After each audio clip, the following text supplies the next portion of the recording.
Hi everyone, it is once again Captain of the Ring from the radio of the Dread Elves.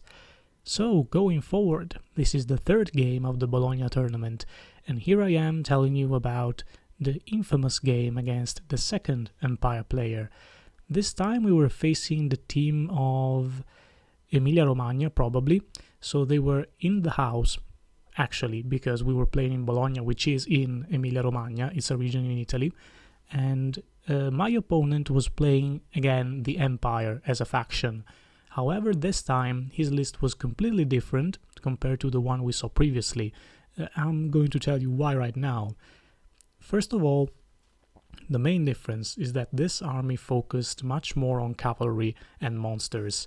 He basically had no fighting infantry other than one unit of spearmen and maybe some archers as a bunker, but most of his killing power was in one uber unit of knights.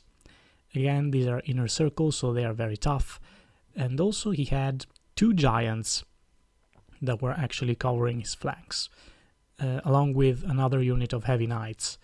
So, going into this list, as I told you in the previous video, I was very worried about his giants. The reason is that he chose the upgrade which basically turns the giants into flagellants, or fanatics, you should say.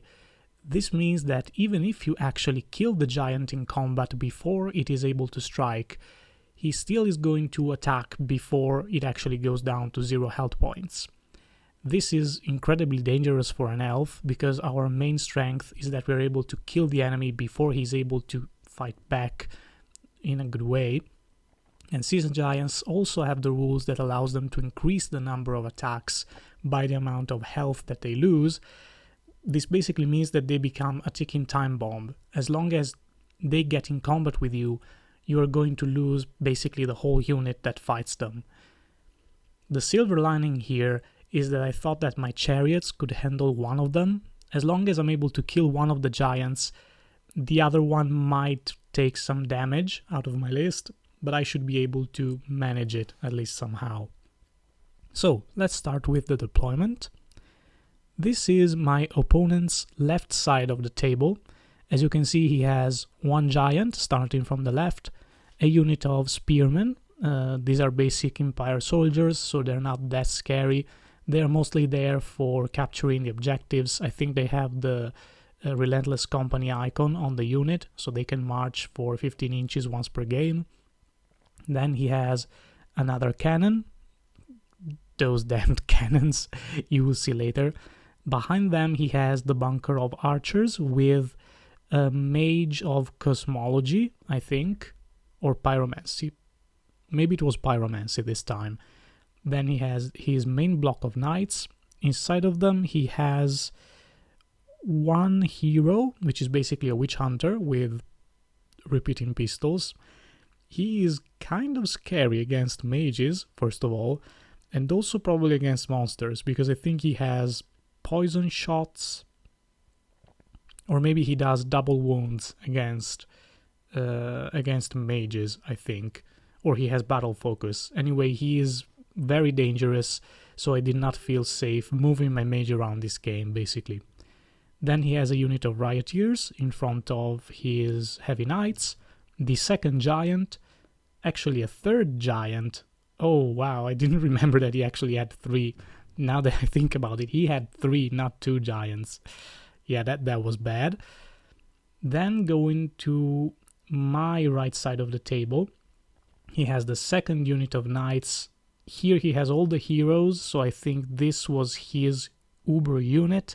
Here he has one knight commander, I think, and the prince with the sword that allows him to negate any armor save, and he doesn't have to wound you.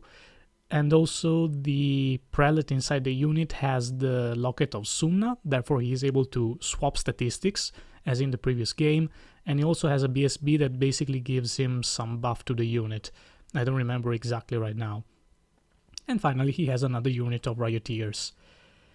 The objective of the game also is to enter into the opponent's deployment zone. Going into the game, I think, I don't have a real good answer against many of his units, other than the knights. So what I do is basically play defensively, and I deploy all of my army on my left side of the table as far away as possible from him. Other than that, I just put one unit of fast cavalry on the right, because I wanted him to put all of his stuff on my right side of the table, again just to lure him into moving his units across the table and allowing me to gain some time. So I decided to place this unit of fast cavalry first, then he deployed all of his army because he wanted to go first, and finally I put all the rest of my stuff on the other side of the table, so that kind of worked. So from my right side, this is the unit of light cavalry. In the left side I have my heavy knights with the general inside. I do this because he has a cannon, so I'm very scared that he is going to one-shot him again with a cannonball. Then in front of them I have my acolytes. Their main objective is just going to be to go around in his backfield and kill the cannon and the archers, hopefully. Then I have my Mist Leviathan that is actually acting as cover for one of the chariots. Since I remember the last game, I try to protect my chariots as much as possible because I think I will need them further on in the game. Unfortunately, I wasn't able to put them both behind the Mist Leviathan, even though his base is very big, because his cannon still could see at least one of them. So I decided to just focus on one and hope that the other one survives. Then I have my crossbows in the field with the mage, my basically my divine altar right in the backfield. Since I know that he's coming to me, I don't think I have the necessity to put it more forward. Then I have my tower guards with my BSP inside looking at my flank. And finally, all to the right, but still very close to my left side of the table, I have the other hunting chariot, my 25 spearmen, and another unit of fast cavalry that is going to delay the enemy as much as possible. So we move forward. I think this is already after his first turn. As you can see, he basically used a fire spell to kill 3 of my fast cavalry that were in the backside. He also shot with his cannon one of my chariots, the one that was out of cover. So basically he hits, he wounds, and he does max wounds again, killing one chariot before it has even the chance to move. That sucks, and cannons are incredible against me at this point. I already know how this game is going, basically. In my mind, the only way I can win is if I save at least one chariot, because otherwise he's going to have the movement advantage. So what I do is move very aggressively with my crossbowman and the mage, because I want to get in range of his cannon to shoot cosmology spells at it, basically. Also, moving to my turn, I just move my cavalry all to the left side because I want him to, well, he either has to ignore them or to shift his army in order to block them. So what he does is basically he moved one of the giants in such a way to try to block me, or to kind of cover that side of the table. I don't really care about one giant only because I think my general can take him, so I just move forward. With the rest, I just shuffle a little bit, I put my tower guard in a better position for later, and basically I just wait. I also retreat my fast cavalry because I need at least one of them alive to block his further charges. Here you can see the other side of the table. Basically his knights are all encircling an empty space because that is where my fast cavalry was. He basically encircled them with his fast cavalry and shot them to bits, which is fine. It needed to happen, basically. He also puts all of his heroes into the middle unit of heavy knights. That's basically because he wants to go straight forward. He doesn't want to be slowed down, basically, in his next movement phase. In the magic phase, I managed to cast an Ice and Fire onto his cannon, and I do 3 wounds to it, so I think it has only 2 wounds left, which is good.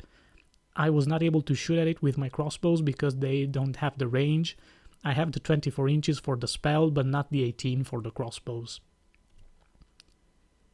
And this is again my center of the table, basically.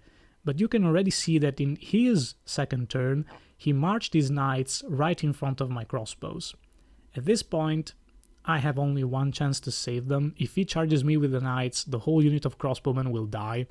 So my idea is, in my next movement phase, what can I do to save them in the best way possible?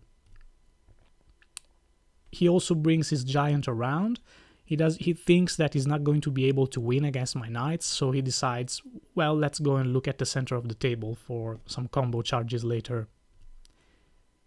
And this is his giants and his fast cavalry closing in into my units.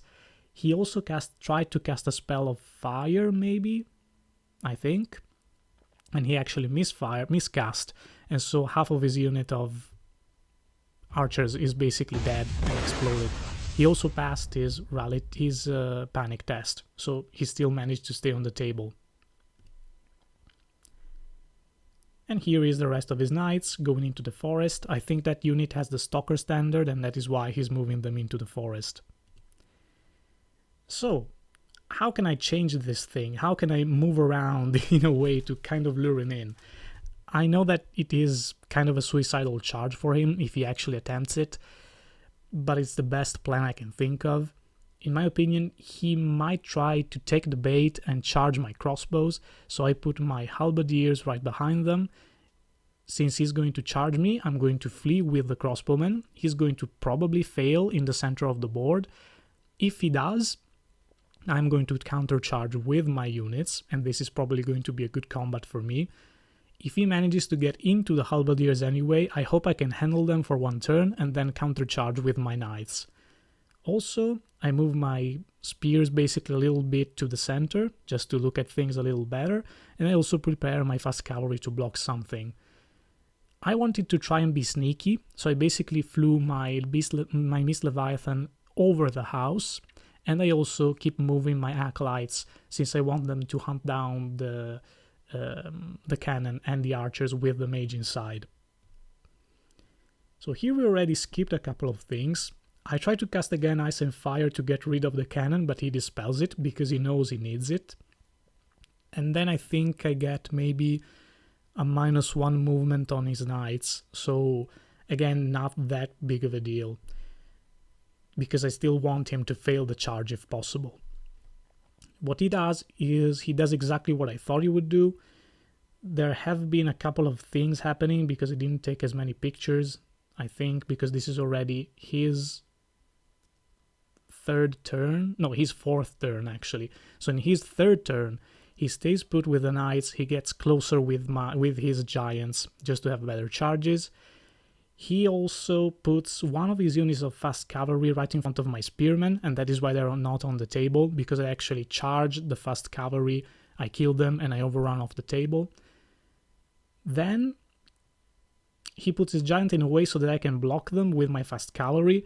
However, I think he kills them with a fire spell, I think, so I'm not able to do any real damage, any blocking with them, which sucks. But what can you do? He has the firepower at this point. He also killed the other one of my chariots with his cannon, so he one-shotted him again. 1 hit, 1 wound, max wounds, and the second chariot is dead as well. So again, my chariots were not able to do anything for the whole tournament, basically, other than the last game, you will see later. Again, in his fourth turn, he basically manages to get the charge, but also he moved his giants much closer, so that now he's able to get a triple charge onto my halberdiers, which is terrible news. I actually pull off my plan to flee with the crossbowmen, so they bounce out of the pikemen, so they're still going to survive, hopefully, if the pikemen can hold on. But it's not a very good combat, because as I told you, these giants are insane against elves. He also puts his fast cavalry in a way so that my knights cannot charge into the flank of his knights if anything weird happens and I don't auto-break out of the combat. And his giant and my Mist Leviathan are basically dancing around each other. I think he shot another cannonball at me in his fourth turn and was able to put 5 wounds on me, or 3 actually. So again, his cannon was very accurate for the whole game. So, as you can see my spearmen right at the edge of the table, because that's where they overran. He moves his fast cavalry around, he's also coming with the spearmen to capture the objective, and basically he's trying to flee with his mage from my fast cavalry. he shoots with his cannon. Okay, so in the third turn he does three wounds onto my Miss Leviathan. In his fourth turn he shoots again and kills it completely, because I have the flying rule and he does 1 wound more to flying units. So that cannon was insane this game, basically. He almost always did max wounds on everything. So this is already moving across another turn of mine. Basically in his combat, he completely demolishes my halberdiers. I think I kill one of the giants, maybe, I think, or I get really close to killing it, and then he completely stomps me. He has ward saves on because of the priest inside of the knights, he has stomps, he has a boatload of attacks from the giants. I do some damage, but in the end it's not good enough. Basically he kills all of the tower guard outright. Only my BSB remains, but he actually manages to stick, in my opinion. At that point, in my thought process, I have lost the center of the board because he also captured my crossbowmen by chasing the final BSB remaining. At this point my center is completely broken, so in my opinion the only thing I can do is to try to save as many points as possible. So I turn around my knights and I try to make them flee to the edge of the board to maybe contest the objective if he doesn't want to put the other unit of knights that he has in my backfield.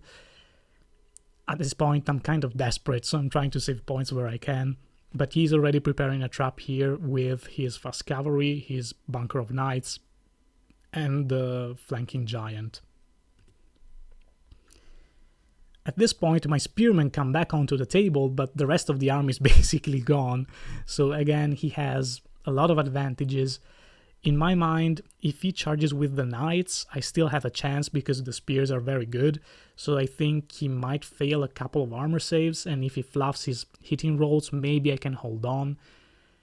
He's going to come in with the giant, maybe I can hold him for a couple of turns.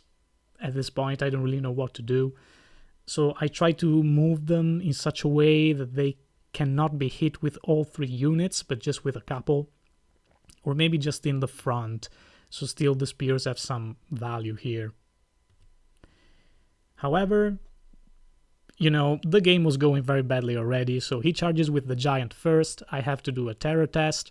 I fail it. I run away not that far, and the giant reaches the spearmen and kills them completely without any problem. So, okay, that happened. Giants are very, very broken, I think, right now. My acolytes are coming back from his side of the field because I think I killed the cannon, and then I try to hunt down his mage.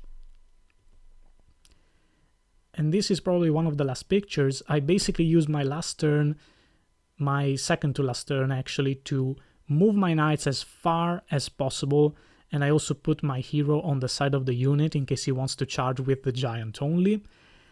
In his last turn, he charges in with everything. He has a 9-inch charge with the dice. He needs to roll a 9 with his knights to get in, and he gets it.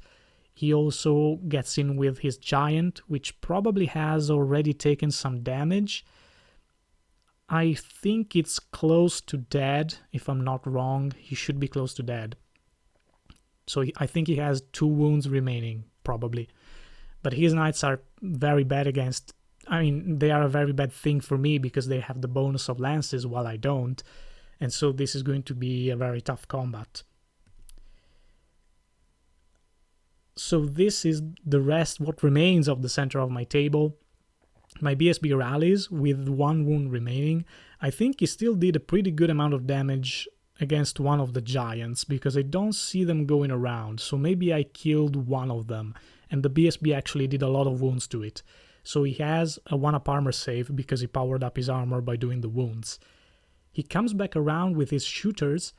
He shoots with everything and he plinks the last wound off. I had a 3-up armor save, so it was not impossible to save it because he didn't have that many shots.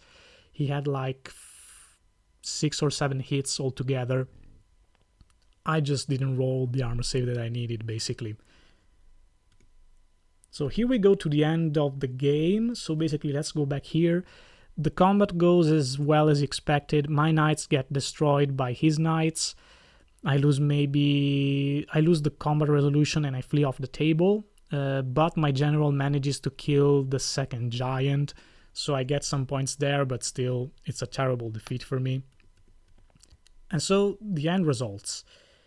It is a complete loss for me. The Empire of Sonstal wins big time because they also get the objective by having 1 unit of heavy knights and the spearmen in my backfield.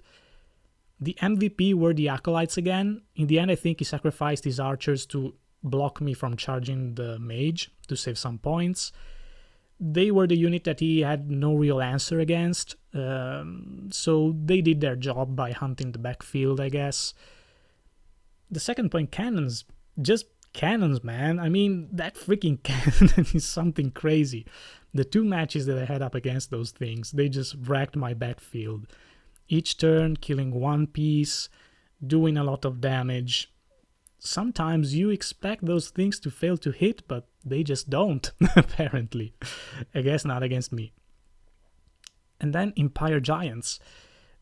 I had no real answer against them once my chariots were gone. I basically had to treat them as the good old squigs in Warhammer Fantasy, where you had to throw 1 unit against them and they would just explode. But this time you actually had to do 7 wounds against a toughness 5 enemy, so it's not that easy to get rid of them. And they still did a lot of damage. I think the giants alone killed 12 of the tower guards. They did an incredible amount of damage. So again, as I anticipated before the game started, I knew that this was a very tough matchup. Maybe there was someone else in my team that was actually better suited to deal with this list. But in the end, nobody wanted to take the risk. So I said, you know what, guys, just throw me. I'll try to do the best I can. But it was a very hard matchup nonetheless. Also, I was not super lucky, or my opponent had very hot dice overall, I guess. However, we're going into the last battle of the tournament. This took place the afternoon right after this one, and it is against the Viking new faction, the Asklanders. This is actually against one of the mates from the Team Veneto, which is also the place where I come from. I did not manage to get into that group because they were already filled with the maximum amount of players. So this is going to be an interesting matchup because I've never played before against the Asklanders. I kind of read through the rulebook just to see a little bit how the units work, what their special rules are. I think this was not a terrible matchup for me, but you will see how it will end up in the next battle report. So anyway, thank you again for listening. I hope you had fun, you learned some things, maybe how not to do some things. And also, hopefully I will see you in the next one. Have a good one, and remember to always bring out the general within yourselves. Bye!